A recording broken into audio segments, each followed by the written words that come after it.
Good morning, David Baker.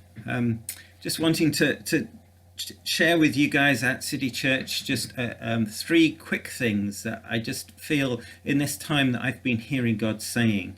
They're alliterated. You wouldn't expect anything else from me, but here goes. I just feel that in this time when we're kind of locked down, when maybe we're climbing the walls, or our kids are climbing the walls, or maybe all of that, or we're feeling isolated, we're separated, we can't get out, we can't meet with people, and we're really frustrated. But actually, God is saying some quite specific things to us in this time. The first is that there is a relentless distraction upon us, whether that's from Zoom calls or from Facebook or from Netflix, whether it's from the kids, whether it's from our own internal loneliness and frustration with not being able to get out. There is this relentless distraction, and we want to fill it, to fill the time, so we kind of welcome that distraction. What I feel God is saying to us, and saying really quite clearly, is resist the relentless distraction. There's a wonderful story told in Luke 10, where Jesus is invited to somebody's home. This woman opens her home. She's being really hospitable. She's preparing a meal, preparing a feast for him, maybe making the bed up. I don't know what else she was doing. But we're told in Luke 10 that Jesus looks at her and says, "Martha, you are distracted. You're distracted with many things."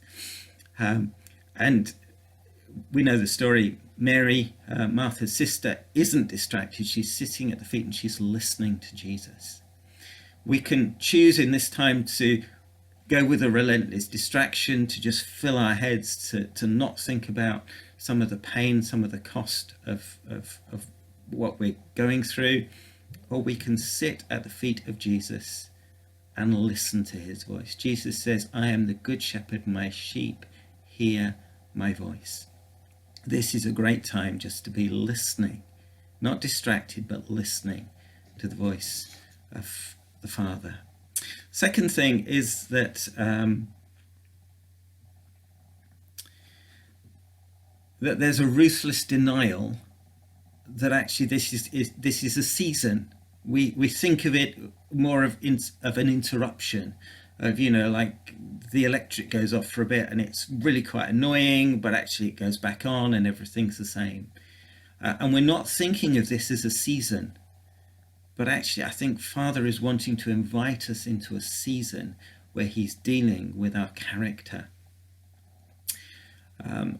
And we can't do that if we're just thinking this is soon going to be over, and when it is over, everything's going to return to normal.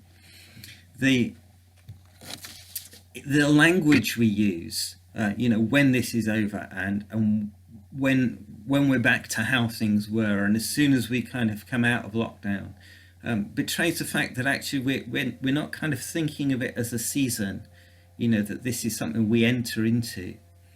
But there's a great invitation from Father to us to say, listen guys, at this time, let me deal with who you are. Let me make you more like me. And there are things, whether we've been a Christian for 5 minutes or 50 years, there are things inside us which we'd rather not, talk about, tell people about. You know what those things are. And at a time when we're locked down, at a time when we kind of stuck in a house maybe with other people, or we're missing people desperately, those things come to the surface, whether that's anger, frustration, bitterness, loneliness. All these things are not our best side. And what God wants to do in this side is to let the time bring those things to the surface, allow him to deal with them, so that he makes us full of the fruit of the Spirit: love, joy, peace, patience, long-suffering, self-control. So we're invited to go deep and not to deny this time. And I think the third thing that he's inviting us into, this will be no surprise, is that he's inviting us into a time of radical discovery. At the end of this season, when we come back out, into the sunshine, when we can hug people again, when we can sit around people's houses and eat with people again, life will not be normal as it was before, because we're being invited into a new time. God is shaking, and he's not by any means sent this virus, but he is shaking the earth, and he's using this virus to do so. And when we come out, please don't expect church as normal. We will be scattered servants. And he's inviting us in this time to really radically think, how can I live my life better? How can I engage with society around me, the people I meet with, better?